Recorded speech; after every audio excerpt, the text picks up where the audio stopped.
के घोटालेबाजों पर फिर से साइक्लोनर टीम की पैनी निगाह पड़ी हुई है। इस बार साइक्लोनर ने ऑपरेशन तर्पण चलाते हुए उप निरीक्षक भर्ती घोटाले के मुख्य सूत्रधार पति और पत्नी को एक ही समय पर गोवा जोधपुर से शानदार पेशेवर अंदाज में गिरफ्तार किया है। यह खास रिपोर्ट आपके लिए।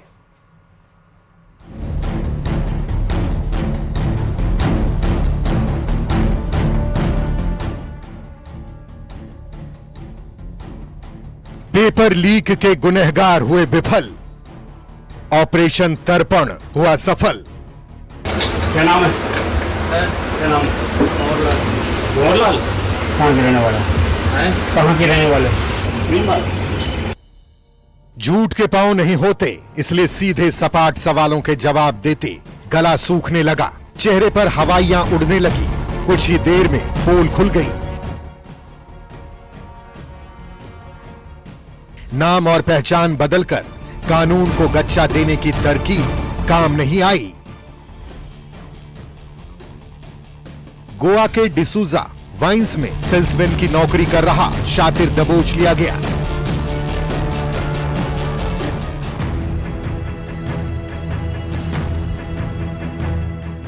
अब दूसरी तस्वीर देखिए। जोधपुर में एक इलाके में महिला से पुलिस पूछताछ कर रही है।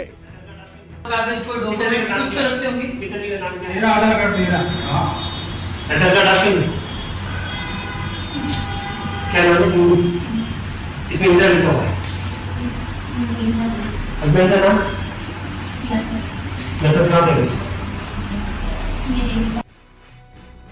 यहां भी पुलिस की पूछताछ में महिला की पोल खुल गई।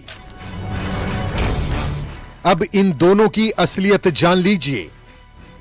इन दोनों को 2021 में हुए सब इंस्पेक्टर भर्ती पेपर लीक में गिरफ्तार किया गया। राजस्थान पुलिस की साइक्लोनर टीम ने पेपर लीक के इन अहम किरदारों को अरेस्ट किया। जानते हैं कि पेपर लीक का एक महा घोटाला बड़े लंबे समय तक राजस्थान में चलता रहा और इसके विरुद्ध पूरी राजस्थान पुलिस एक होकर कंधे से कंधा मिलाकर काम कर रही है। जोधपुर रेंज की साइक्लोनर टीम भी लगातार एसओजी को सहायता प्रदान करती है और उसी की अगली कड़ी के रूप में ऑपरेशन तर्पण चलाकर उप निरीक्षक भर्ती घोटाले के दो मुख्य सूत्रधार पति पत्नी नरपत राम और उसकी पत्नी इंदिरा, दोनों को कल दबोचने में बहुत बड़ी सफलता मिली है। विडंबना यह रही कि दोनों पति पत्नी ने आंखों में अपराध का सुरमा डाला और पुलिस में भर्ती के सपने देखे। वो सपने तो चकनाचूर हुआ ही और एक दूसरे का भविष्य रोशन करने की इस कोशिश में दोनों ने एक साथ दोनों का ही भविष्य मिटियामेट कर लिया। नरपत राम गोवा से तो उसकी पत्नी इंदिरा जोधपुर के खेमा के कुआं से अरेस्ट की गई। क्या नाम है?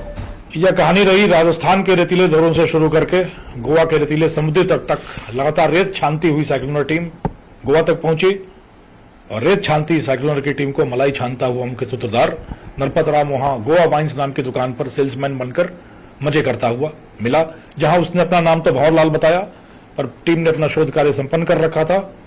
कड़ी पूछताछ में यह सामने आया कि वह नरपत राम ही था और उसी समय एक वेल सिंक्रोनाइज्ड ऑपरेशन के तहत उसकी पत्नी जो जोधपुर के खेमे का कुआं इलाके में एकांत में छुपकर रह रही थी, उस पर भी एक साथ साइक्लोनर की दूसरी टीम ने दबिश दी और दोनों एक साथ पकड़े गए। सबसे खास बात ये 13 सितंबर 2021 को इंदिरा ने अपने लिए एसआई की परीक्षा दी थी, लेकिन उसमें फेल हो गई थी, जबकि डमी के रूप में दी गई परीक्षा में वो कामयाब रही। डमी कैंडिडेट के रूप में हरखू की जगह बैठी इंदिरा खुद के लिए 13 तारीख को परीक्षा दी, 15 तारीख को हरखू के लिए परीक्षा दी। विडंबना देखिए, खुद असफल रही पर हरखू जिसके लिए उसने परीक्षा दी डमी कैंडिडेट बनकर, डमी अभ्यर्थी बनकर, वह सफल होकर प्लाटून कमांडर बन गई। इन सब की गिरफ्तार तक राजस्थान पुलिस के हाथ पहुंच गए हैं और घोटाले की तहें एक बदल एक करके खोली जा रही है। राजस्थान पुलिस की साइक्लोनर टीम से बचना नामुमकिन माना जाता है। कोई अपराधी खुद को कितना भी शातिर क्यों ना समझ रहा हो, बार बार पुलिस को चकमा देता क्यों ना फिर रहा हो, साइक्लोनर टीम से बचना असंभव है। खास बात यह है कि टीम के हर ऑपरेशन का नाम यूनिक होता है। ऑपरेशन का नाम तर्पण था। तर्पण होता है किसी यज्ञ में कुछ अर्पित करना। तो पेपर लीक घोटाले के खिलाफ जो महायज्ञ राजस्थान पुलिस ने छेड़ रखा है, उसमें हम अपनी आहुति तर्पण के रूप में दे रहे थे। एक कारण तो यह था। दूसरा था नरपत के नाम के शब्दों को उल्टा पिल्टा करिए आप तो नरपत तर्पण बन जाता है।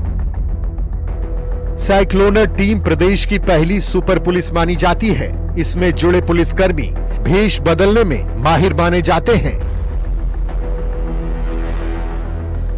होता है उसके नाम के पीछे भी एक रोचक कहानी होती है। और सबसे बड़ी बात करें तो बड़े बड़े अपराधी, चाहे एनडीपीएस के मामले में हो, चाहे पेपर लीक के मामले में हो, या किसी दूसरे मामले में, जितने भी इनामी अपराधी है उनको जो है साइक्लोनर टीम लगातार एक के बाद एक दबोच कर जो है सलाखों के पीछे पहुंचा रही है। और सबसे बड़ी बात, एसओजी के जो पेपर लीक के मामले है उसमें अब तक 14 सूत्रधारों को जो है साइक्लोनर टीम ने गिरफ्तार करके एसओजी को सौंप दिया है।